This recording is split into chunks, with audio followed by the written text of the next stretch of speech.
የዚህን ተጫዋች ስም ፈጽሞ መጥራት አልፈልግም። ከዚህ ተጫዋች ጋርም ፕሮፌሽናል እግር ኳስ ተጫዋች እየተባሉ መጠራትን አልፈልገውም።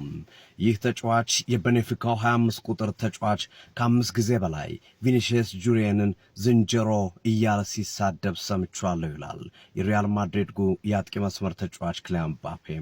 አክሎም የአውሮፓ እግር ኳስ ማህበር እስከ ወዲያኛው ድረስ ከአውሮፓ ሻምፒዮንስ ሊግ ተጫዋቹን ካልቀጣው ከዛ በታች ያለው ቅጣት ለኔ አይዋጥልኝም ይላል ኪሊያን ምባፔ። የጨዋታው ተንታኝ የነበረው ቴሪ ዳንኤል ሆነሪ ደግሞ አፍን ሸፍነ ከምታወራ እንደ ወንድ ደግሞ አፉን ሸፍኖ እንደ ነገረኛ ሴት አያወራም። ወንድ ልጅ በትክክል የሚፈልገውን ነገር ይገልጻል፣ እንደ ወንድ አውራ ሲል ተናግሯል። ለመጀመሪያ ጊዜ በእግር ኳስ ዘመኔ የማድሪድ ደጋፊ ሆንኩባት ቀን ይችናትም ሲል ተደምጧል።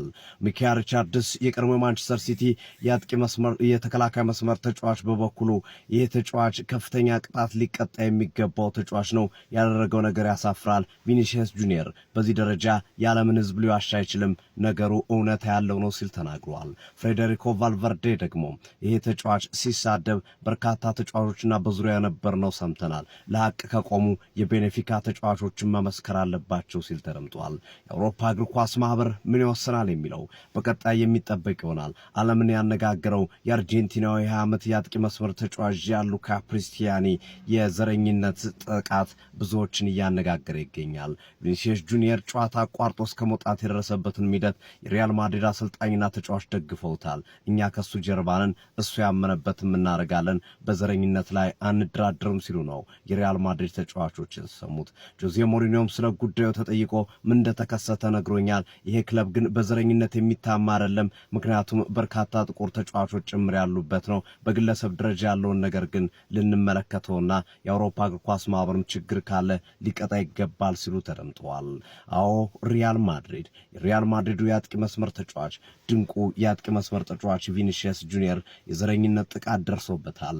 ዓለምን ያነጋገረ ብዙዎችን ያስወራ ጉዳይ ሆኗል። ቀጣይስ ምን ይጠበቃል? ቅጣቱ ላቅ ያለ ወይስ ደግሞ በአውሮፓ እግር ኳስ ማህበር ባልሰማ ባላየ የሚታለፍ? ብዙዎች በጉጉት የሚጠብቁት ሆኗል።